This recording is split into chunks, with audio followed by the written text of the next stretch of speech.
Hi guys, welcome back to another video. और इस वाले वीडियो में हम सॉल्व करने वाले हैं ये मीडियम लेवल का, जो कि इतना भी कुछ मीडियम नहीं है, बहुत इजी क्वेश्चन है। पीक इंडेक्स इन अ माउंटेन एरे। तो गाइस ये बहुत ही आसान क्वेश्चन है। इस वाली वीडियो में मैं आपको इसकी पूरी क्वेश्चन समझा दूंगा अच्छे से। अप्रोच, एल्गोरिथम, कोडिंग, सब कुछ एक छोटी सी ये वीडियो देखते ही आप ये क्वेश्चन अच्छे से समझ जाओगे। अभी आपको सॉल्व करा के सबमिट करवा के भेजूंगा। बहुत आसान क्वेश्चन है, मैं अभी बताता हूँ आपको। तो गाइस क्वेश्चन का नाम है पीक इंडेक्स इन अ माउंटेन एरे। तो सुनने में बहुत बढ़िया लग रहा है क्योंकि इसमें माउंटेन एरे का नाम है। तो पहले मैं आपको बताता हूँ कि माउंटेन एरे क्या होता है। कुछ भी नहीं होता गाइस। माउंटेन एरे जैसे कि होता है ना, माउंटेन की शेप का होता है, जिसमें जो सबसे बड़ा एलिमेंट होता है ना, उसको हम पीक एलिमेंट कहते हैं। उससे पहले सारे एलिमेंट असेंडिंग ऑर्डर में होंगे और पीक एलिमेंट से बाद सारे एलिमेंट डिसेंडिंग ऑर्डर में होंगे। बस इतना ही है गाइस। और पीक एलिमेंट का जो इंडेक्स है वो हमें रिटर्न करना है। मतलब आप समझ रहे हो कि कुछ एलिमेंट असेंडिंग ऑर्डर में होंगे, फिर एक उनका एक सबसे बड़ा एलिमेंट होगा, उसके बाद सारे एलिमेंट कम होते चले जाएंगे उस एलिमेंट से। यही होता है guys mountain array. Array is mountain if array की लेंथ 3 से ज्यादा है या बराबर है। ऑफ कोर्स गाइस, जैसे मैंने आपको बताया, माउंटेन एरे में या तो असेंडिंग ऑर्डर होगा, डिसेंडिंग ऑर्डर होगा, और एक पीक एलिमेंट होगा। यानी कि असेंडिंग ऑर्डर और डिसेंडिंग ऑर्डर दोनों ही चल रहे होंगे। लेकिन अगर दो एलिमेंट्स हैं तो या तो वो असेंडिंग ऑर्डर में अरेंज होंगे या डिसेंडिंग ऑर्डर में अरेंज होंगे। दोनों तो नहीं हो सकते ना। इसके लिए 3 एलिमेंट एटलीस्ट चाहिए, बस यही कह रहा है। सॉल्व करना है O log A R R dot length time complexity में। A R R dot length यानी कि एन साइज ऑफ एरे, यानी कि O log N time complexity में गाइस इसे सॉल्व करना है। और मैं आपको पिछली वीडियो में बता चुका हूँ कि पूरे के पूरे डीएसए में सिर्फ एक बाइनरी सर्च ही एक ऐसी एल्गोरिथम है जो ओ लॉग एन में सॉल्व कर देती है। यानी कि क्वेश्चन एकदम हलवा है, सीधा सीधा हमें बोल रहा है कि पीक इंडेक्स, मतलब एक एरे दिया हुआ है, उसका सबसे बड़ा माउंटेन एरे दिया हुआ है, उसका सबसे बड़ा एलिमेंट का इंडेक्स बता दे और बाइनरी सर्च से बता दे। और क्या चाहिए बस। तो चलो अब आपको एक बार एग्जांपल दिखा देता हूँ ये टेस्ट केस में। ये देखो, इतने आसान एग्जांपल है। 0 1 0 सबसे बड़ा एलिमेंट क्या है, 1 है। आउटपुट क्या है, 1, क्योंकि 1 का इंडेक्स है 1। इसमें क्या है, सबसे बड़ा एलिमेंट है 2 है, उसका इंडेक्स क्या है 1, तो आउटपुट में 1 आ गया। सबसे बड़ा एलिमेंट 10 है, इंडेक्स क्या है 1 है, तो आउटपुट में 1 आ गया। हलवा, इतना ही आसान क्वेश्चन है guys। तो चलो अब मैं आपको बताता हूँ कि इसे बाइनरी सर्च से हमें कैसे सॉल्व करना है। तो बाइनरी सर्च में हम क्या करते हैं, मिड स्टार्ट को हम पहले एलिमेंट को पॉइंट करवा देते हैं, एंड को हम आखिरी एलिमेंट को पॉइंट करवाते हैं और मिड निकाल लेते हैं। इसमें भी वही करना है हमें। यहाँ पे मैं इस वाले एग्जांपल को लेके बताता हूँ आपको। स्टार्ट क्या है 0, एंड क्या है 2 इनिशियली। तो स्टार्ट का इंडेक्स क्या है 0, एंड का इंडेक्स क्या है 3। 0 + 3 डिवाइड बाय 2 यानी कि इंटीग्रल वैल्यू आएगी 1। यानी कि मिड सबसे पहले 1 आएगा, और 1 पे कौन सा एलिमेंट है, 10। तो अब मैं आपको एकदम आसान तरीका बताता हूँ। इसमें गाइस हमें सिर्फ दो ही चेक करनी है कंडीशंस, मिड का एलिमेंट और मिड के अगला एलिमेंट। हमें बस इन दोनों को ही कंपेयर करना है।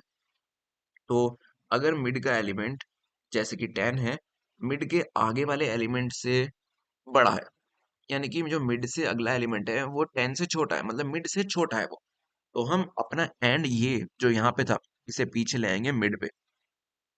क्योंकि भैया हमें तो पता है ना, माउंटेन एरे में मिड से आगे मतलब या तो पहले असेंडिंग ऑर्डर होता है फिर डिसेंडिंग ऑर्डर होता है। यानी कि अगर 10 5 से बड़ा है तो उससे आगे तो और भी छोटे एलिमेंट हैं। ये देखो 2 आ गया जो कि 5 से भी छोटा है। तो यानी कि हमारा पीक एलिमेंट हमें इससे बाहर इस एरिया में तो नहीं मिलने का, हमें एंड को पीछे लेके आना पड़ेगा। तब जब मिड से जब मिड बड़ा हो अपने आगे वाले एलिमेंट से, ये उस केस में है। दूसरा केस, मिड छोटा हो। अब मिड छोटा वाला एग्जांपल यहाँ पे कहीं है नहीं, तो मैं खुद लिख देता हूँ 1 4 3 2। लो भैया 2 बहुत बहुत ज्यादा बड़ा हो गया। ठीक है, तो 1 4 3 2 एक ये एरे है। इसमें मिड एलिमेंट क्या है, 4 है। उससे, अबे यार ये तो मैंने वही एग्जांपल लिख दिया सॉरी गाइस। हटाओ इसे। मुझे मिड छोटा एग्जांपल जिसमें मिड छोटा हो अभी लिखते हैं। पेन आ जा भैया। 1 2 4 1। अब देखो इसमें मिड क्या है, 2 है। मिड से अगला एलिमेंट है 4। तो इसमें गाइस हमें ये पता चल गया कि मिड से एक जो अगला एलिमेंट है वो उससे भी बड़ा है। यानी कि पीक एलिमेंट मिड तो नहीं हो सकता। और हमें ये भी पता है कि मिड से पहले सारे एलिमेंट उससे छोटे हैं क्योंकि असेंडिंग ऑर्डर में है। तो हम स्टार्ट को आगे ले आएंगे मिड +1 पे, क्योंकि इसमें हम मिड +1 इसलिए करेंगे क्योंकि मिड तो हो नहीं सकता। क्योंकि हमें खुद दिख रहा है कि मिड से अगला एलिमेंट उससे बड़ा है, और इसलिए हम स्टार्ट को आगे ले आएंगे और ये वाला पूरा पार्ट जो है एलिमिनेट हो जाएगा, यानी कि हम फिर राइट हैंड साइड वाले जो पार्ट है उसमें ढूंढेंगे। इस केस में हम ये वाला पार्ट एलिमिनेट कर देते हैं और लेफ्ट हैंड साइड में ढूंढते हैं। अब एक चीज मैं आपको और क्लियर कर देता हूँ अच्छे से, ये सब हटाओ। दो कंडीशन आपको समझ में आ गई, हमें बस क्या करना है, मिड निकालना है और मिड से उसके आगे वाले एलिमेंट से उसे कंपेयर करना है। अगर मिड का आगे वाला एलिमेंट उससे छोटा है तो हमें ये पता है कि राइट हैंड साइड में सारे एलिमेंट मिड से छोटे ही होंगे, एंड को हम पीछे ले आएंगे। सिमिलरली मिड से आगे वाला एलिमेंट बड़ा है तो हमें ये पता है कि लेफ्ट हैंड साइड में सारे छोटे होंगे, तो स्टार्ट क्योंकि लेफ्ट हैंड साइड में होता है हम उसे आगे ले आएंगे। ठीक है, अब देखो इस वाले केस में हम एंड को जो है 2 से उठा के 10 पे लेके आ रहे हैं, यानी कि मिड पे लेके आ रहे हैं। स्टार्ट में हम क्या करते हैं, मिड प्लस वन कर देते हैं। एंड में हम मिड माइनस वन नहीं कर रहे। क्यों? क्योंकि स्टार्ट में हमें ये पता है कि मिड से अगला एलिमेंट उससे भी बड़ा है, यानी कि पीक एलिमेंट मिड से अगला हो सकता है, मिड से बड़े एलिमेंट हैं आगे, ये हमें पता है। लेकिन इस एंड वाले केस में जब मिड से अगला एलिमेंट छोटा है, हमें इतना ही तो पता है ना, हमें सिर्फ ये पता है कि मिड से अगला एलिमेंट उससे छोटा है, तो हम एंड को पीछे लेके आ रहे हैं। लेकिन हमें ये नहीं पता ना कि मान लो मिड सबसे बड़ा एलिमेंट हुआ, हम कर दिया एंड को मिड माइनस वन, तो ये 10 को स्किप कर देगा ना। हाँ हाँ, अब समझ में आया आपको। इसलिए हम स्टार्ट को तो प्लस वन कर देते हैं मिड से, लेकिन एंड को मिड के बराबर ही लाते हैं, इन केस मिड सबसे बड़ा एलिमेंट निकल जाए। ठीक है, समझ गए आप? चलो अब यहाँ पे कोड लिख देते हैं। वैसे ये देखो, मैंने यहाँ पे दूसरा कंपाइलर खोल के रखा था कि भैया सबसे अच्छे से कोड समझा दूंगा, लेकिन जब मैंने क्वेश्चन देखा तो यार इतना आसान क्वेश्चन, ये इतनी जरूरत नहीं है इसमें। ठीक है, बहुत आसान है, सिर्फ दो ही कंडीशन है, करते करते ही समझ जाएंगे लड़के। तो चलो पहले I N T S is equal to zero कर लेते हैं, स्टार्ट हो गया ये हमारा। फिर एक ले लेते हैं ई, से लिख देते हैं, ये वेक्टर की फॉर्म में है तो कुछ नहीं है, एन की जगह हम एन माइनस वन की जगह हम लिखना है ए R R dot size minus one. बस स्टार्ट इनिशियलाइज हो गया, एंड इनिशियलाइज हो गया। अब मिड कर देते हैं, mid is equals to start plus end divide by two, mid हो गया। अब ये बाइनरी रूप की वही वाली कंडीशन बाइनरी सर्च की, while start less than end. Start हमेशा गाइस लेस देन होना चाहिए एंड से, ठीक है ना। जब तक स्टार्ट एंड से लेस है तक क्या करो भैया, जो मैंने वो बताई थी ना दो कंडीशन, वही करनी है बस। If A R R mid is smaller than A R R mid plus one, यानी कि जो मिड से राइट वाला एलिमेंट है वो उससे बड़ा है, तो इसमें क्या करना है, हमारा आंसर बड़ा चाहिए, हमें पीक एलिमेंट चाहिए, तो हमारा आंसर राइट हैंड साइड में आएगा। तो भाई स्टार्ट को प्लस कर दो, और स्टार्ट को कर दो mid plus one, mid plus one. और दूसरी कंडीशन इफ लिखने की जरूरत नहीं है, एल्स इफ लिखने की कुछ जरूरत नहीं है, एल्स लिख दो बस। इसमें क्या कर दो, end is equal to mid कर दो। यहाँ पे खत्म हो गया ना ये, बस मिड को अपडेट कर दो एक बार, मिड इज इक्वल टू दोबारा से वही सब। ये माइनर रिसर्च में होता है गाइस, मैंने वैसे पिछली वीडियो में ही समझा भी रखा है कि क्यों होता है, आप देख सकते हो अगर आपको नहीं पता तो। ठीक है, और बस आंसर रिटर्न कर दो यहाँ पे, रिटर्न एस, खत्म।